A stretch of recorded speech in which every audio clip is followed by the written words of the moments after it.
नमस्ते बच्चों। आज हम पढ़ने जा रहे हैं हिंदी की एक नई रचना हरिशंकर परसाई जी द्वारा लिखी हुई। इस रचना का नाम है समय पर न मिलने वाले। आदमी तीन तरह के होते हैं। एक, समय पर घर न मिलने वाले। दो, समय पर किसी के घर न जाने वाले। और तीन, न समय पर घर मिलने वाले और न समय पर किसी के घर जाने वाले। तो इन तीन प्रकार के आदमियों के बारे में, लोगों के बारे में लेखक आगे बात करेंगे। इन तीन प्रकार के लोगों के होने के कारण कौन कौन सी घटनाएं और प्रसंग जीवन में घटित होते हैं, इनके बारे में भी लेखक कहेंगे। वो कहते हैं कि इन तीन प्रकार के लोगों के अलावा भी कुछ अन्य लोग होते हैं। देखते हैं वो कौन से हैं। इसके बाद कुछ मुट्ठी भर जीवधारी बचते हैं जो समय पर घर मिलते हैं और समय पर दूसरे के घर भी जाते हैं। सज्जनतावश हम इन्हें भी आदमी कह देते हैं। यह असल में टाइम पीस है। टाइम पीस का अर्थ है घड़ी। हाँ, जो लेखक कहते हैं जो समय पर घर मिलते हैं या समय पर दूसरों के घर जाते हैं, वो आदमी नहीं, घड़ी है, जिन्हें देखकर लोग अपनी घड़ियां ठीक करते हैं। परंतु सज्जनतावश हमें उन्हें आदमी कहना पड़ता है। ये घर में रहेंगे तो टाइम पीस देखते रहेंगे और बाहर होंगे तो हाथ घड़ी देखते रहेंगे। इन्हें हम बर्दाश्त कर लेते हैं, मगर इनकी चर्चा करना व्यर्थ है। लेखक कहते हैं इनके बारे में क्या बात की जाए, इनकी चर्चा करना व्यर्थ है। चर्चा उनकी करनी है जिन्होंने सुबह 8 बजे घर पर मिलने का वादा किया था, पर वे घर पर नहीं हैं। हम उनकी बैठक में इंतजार कर रहे हैं। बड़ा लड़का शिष्टता का निर्वाह करने के लिए बैठा हुआ कोई किताब पढ़ रहा है। वह बीच बीच में आँख की कोर से हमें देख लेता है कि हम उठने की तैयारी कर रहे हैं या नहीं। हम तनाव कम करने के लिए उससे उसकी पढ़ाई के बारे में पूछ लेते हैं, खेल के बारे में बात कर लेते हैं। वह हमारे बड़े सवाल का छोटा सा जवाब देता है और हमें लगता है कि हम बच्चे हैं और किसी बुजुर्ग के सामने बचकानी बकबक कर रहे हैं। हम अखबार पढ़ने लगते हैं, समाचार पढ़कर विज्ञापन पढ़ने लगते हैं। बीच बीच में पूछ लेते हैं, कहाँ गए हैं? वह जवाब देता है, पता नहीं। कब तक आएंगे? पता नहीं। कुछ कह गए हैं? कुछ नहीं। हम फिर अखबार देखने लगते हैं। लड़का ऊब उठा है। अभी वो लेखक कह रहे हैं, लेखक के सामने बैठकर वह बड़ा बेटा बोर हो चुका है, ऊब चुका है। वह चाहता है कि हम टलें, मगर हमें जरूरी काम है। भीतर औरतें परेशान हैं। हाँ, लेखक इस इंसान के घर क्यों आए हुए हैं कि लेखक को उस इंसान से कुछ जरूरी काम है। और उस इंसान ने लेखक को कहा भी था कि इस सुबह 8 बजे हमारे घर पर चले आना, परंतु जब लेखक वहाँ गए तो वो नहीं था। वह इंतज़ार करने बैठ गए तो भी वो आदमी नहीं आया। अभी लड़का जो शिष्टता का निर्वाह करने के लिए वहां बैठा था, लेखक के साथ बैठकर उठ गया। वह चाहता था कि लेखक वहां से उठकर चले जाएं।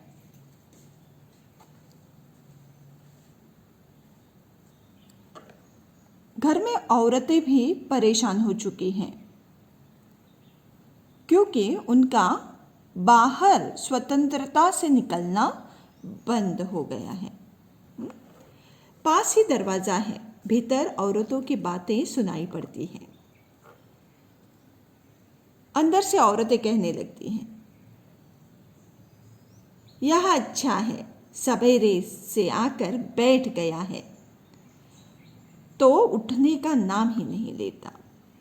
अरे, कह दिया कि घर पर नहीं है तो जाता क्यों नहीं है? है कौन ये? अरे, वही है। क्या नाम है उसका? कुछ काम धाम है नहीं तो यहाँ बैठे वहाँ बैठे। पर इनकी भी तो आदत है, जिस तिससे कह देते हैं कि घर आना। यह सब औरतों की बातें सुनकर लेखक को बड़ा गुस्सा आता है, पर कुछ कर नहीं सकता। परंतु उस बातों को सुनकर उनका चेहरा जो है वो लाल हो जाता है। चेहरा लाल होना, बहुत गुस्सा आना। हमारा चेहरा लाल हो जाता है, कान की लौरियां जलने लगती हैं। मगर हमें ज़रूरी काम है। आखिर हम उठते हैं, लड़के से कहते हैं, अच्छा अब हम जाते हैं, कह देना कि हम आए थे।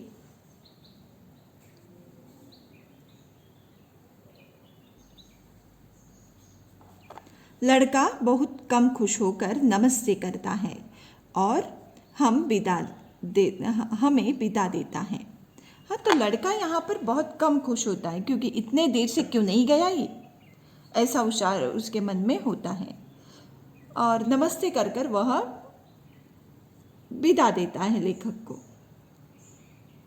शाम तक वे कहीं मिल जाते हैं। ये वे कौन है? वही आदमी जो लेखक को अपने घर पर बुलाकर कहीं गायब हो गया था। हाँ, वह आदमी लेखक को शाम तक कहीं मिल जाता है। हाँ, शाम तक वे कहीं मिल जाते हैं तो चौंक कर कहते हैं, अरे, मैं तो भूल ही गया। तुम्हें बड़े परेशानी हुई होगी ना? मुझे सख्त अफसोस है।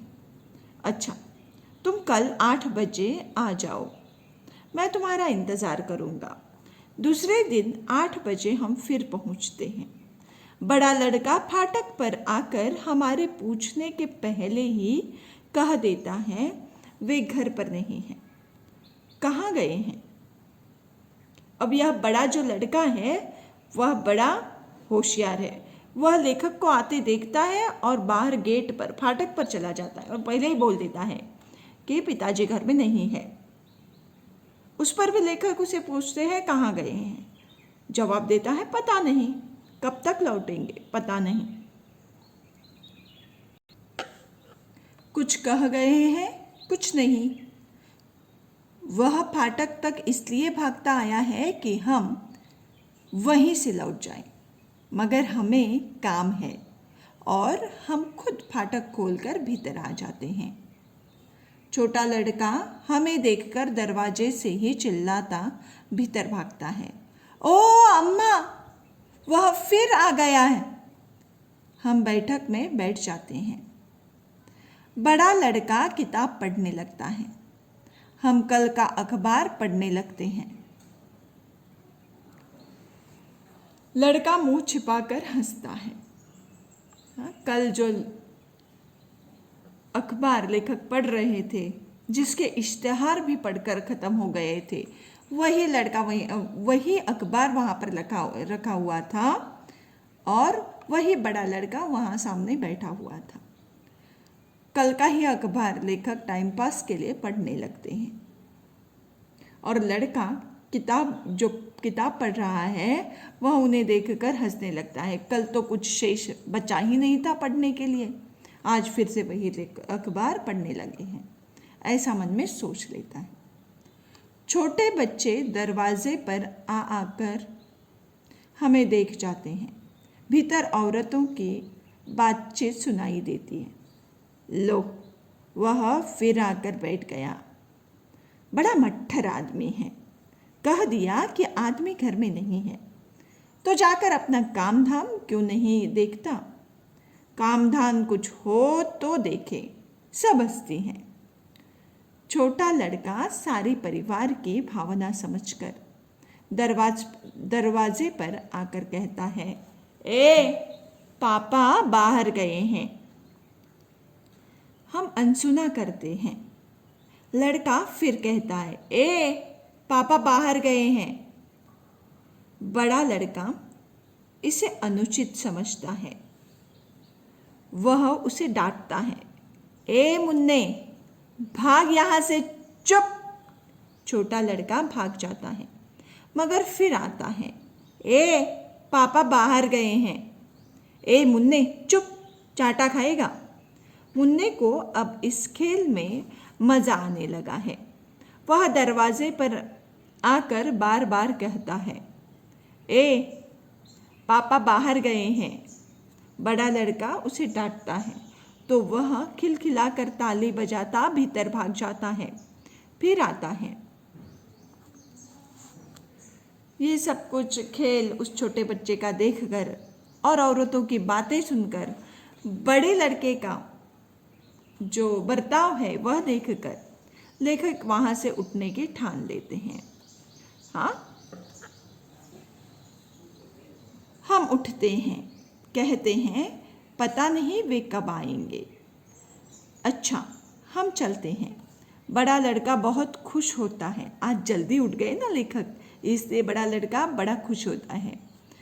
जब फाटक बंद करने के लिए हम मुड़ते हैं तो देखते हैं कि लगभग सारा परिवार खिड़की और दरवाजे पर है और बड़ी दिलचस्पी से हमें जाते देख रहा है। आज सारा परिवार जो है वह बड़ा खुश हो गया और लेखक को जाते वह देखने के लिए खिड़की पर और दरवाजे पर आकर खड़ा हो गया।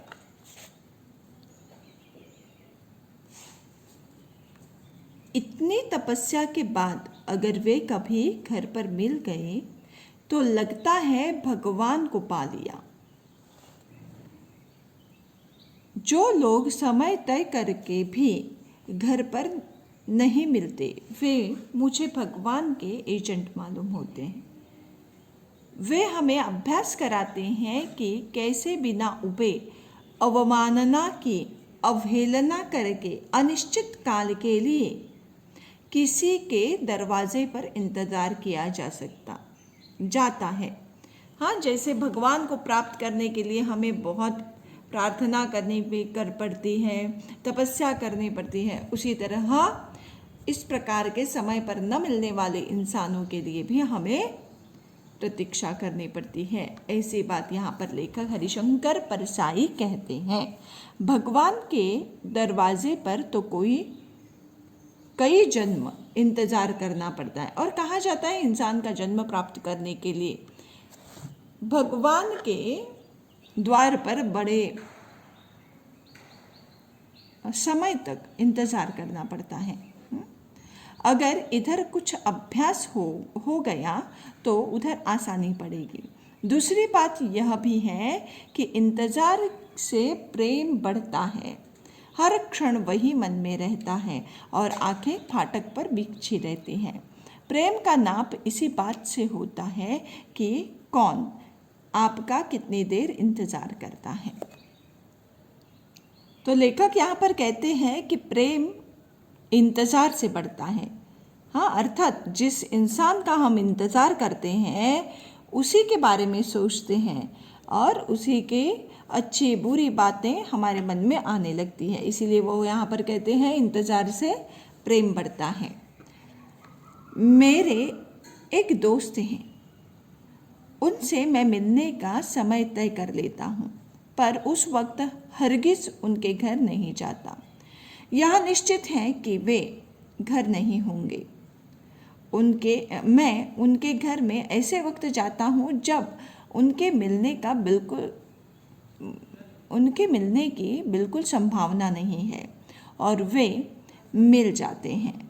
तो लेखक ने अनुभव से एक बात जान ली थी। उनका एक दोस्त है जो समय तय करता है और उस समय उस घर में नहीं मिलता, उस स्थान पर नहीं मिलता जहाँ मिलने का वादा किया है। इसीलिए लेखक उस इंसान से, उस दोस्त से मिलने के लिए उस समय जाते हैं जिस समय उनके घर में रहने की संभावना नहीं होती। हाँ, उसी समय वहाँ पर जाते हैं। उनके जहाँ होने की उम्मीद है वहाँ न होकर वे वहाँ होंगे जहाँ उनके होने की उम्मीद नहीं है। उनका स्वभाव ही ऐसा था, जिस समय जहाँ होना चाहिए वहाँ वह नहीं होते थे। जब मेरा उनसे नया परिचय था और कुछ औपचारिकता बाकी थी, तब उन्होंने मुझे दूसरे दिन 11 बजे खाने पर बुलाया। मैं ठीक 11 बजे पहुंच गया। मालूम हुआ कि वे घर पर नहीं हैं। आते ही होंगे यह सोचकर मैं बैठ गया। 12 बज गए तो मैंने उनके लड़के से पूछा, कहाँ गए हैं? उसने कहा, कुछ पता नहीं है। कब आएंगे? कुछ पता गए हैं? कुछ नहीं। मैं बैठा रहा। जब 1 बज गया तब लड़के ने कहा, आपको कुछ ज़रूरी काम है? मैं उसे कैसे बताता कि क्या काम है। इतना मैं अलबत्ता समझ गया कि इस परिवार में मेरे भोजन का कोई सिलसिला नहीं है। मैं थोड़ी देर और बैठकर उठ गया। शाम को मुझे मालूम हुआ कि जब उनके घर में बैठा था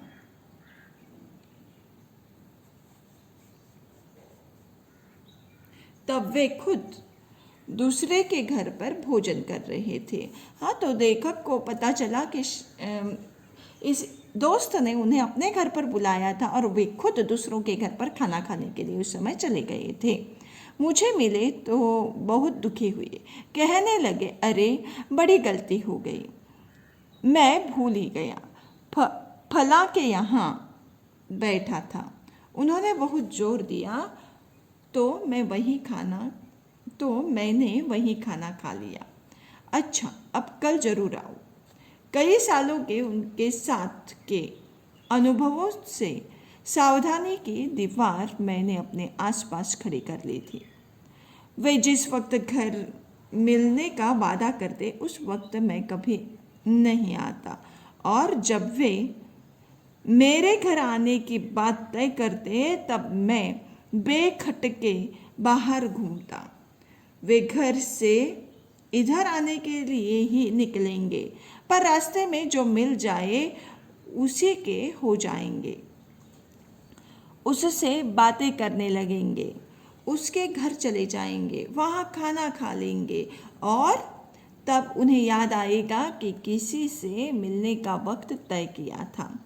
वे हड़बड़ा कर भागेंगे, पर रास्ते में कोई मिल गया तो उसी के साथ हो लेंगे। तो ऐसे स्वभाव के उनके दोस्त के साथ रहने से उन्हें पता चल गया था कि वह समय का बिल्कुल पाबंद नहीं है, किसी भी समय कुछ भी कर लेता है, कहीं पर भी जाता है। तो वह विश्वास नहीं रखते थे इस इंसान पर कि वह जो समय तय हुआ है उस समय उनसे मिलने आएगा।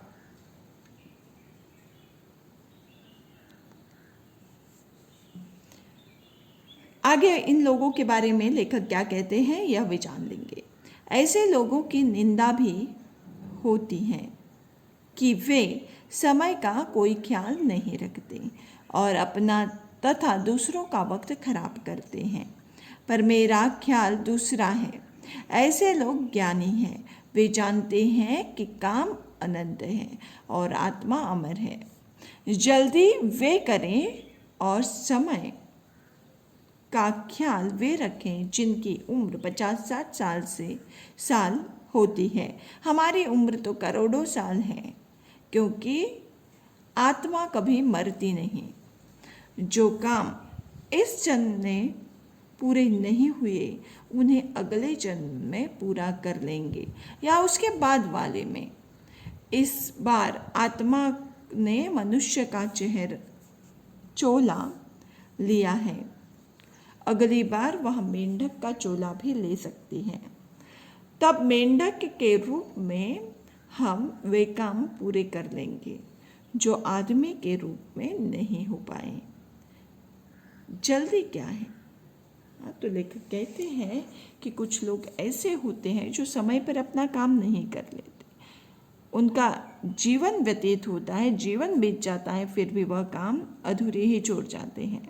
ऐसे लोगों पर लेखक ने व्यंग किया है। यह कोई तारीफ नहीं है, इसे व्यंग कहा जाता है। और हरिशंकर परसाई जी व्यंग्यात्मक शैली में लिखते हैं। हाँ, ये जो पाठ है अच्छे से पढ़ लेना, और नीचे कुछ शब्दार्थ दिए हैं उन्हें भी अच्छे ढंग से पढ़ लो। हाँ, इसकी पढ़ाई करो। नीचे दिए हुए जो प्रश्न उत्तर है, अभ्यास प्रश्न है, मुहावरे हैं, उन सब का अभ्यास करो और प्रश्नों के उत्तर लिखो। हाँ, हर एक मुहावरे को आपको लिखना है अपने कॉपी पर, उसका अर्थ लिखना है और मूल जो मुहावरा है उसका वाक्य में प्रयोग करना है। नीचे दिए हुए प्रश्नों के उत्तर लिखने हैं। हाँ, पाठ को अच्छे से पढ़ लेना। धन्यवाद।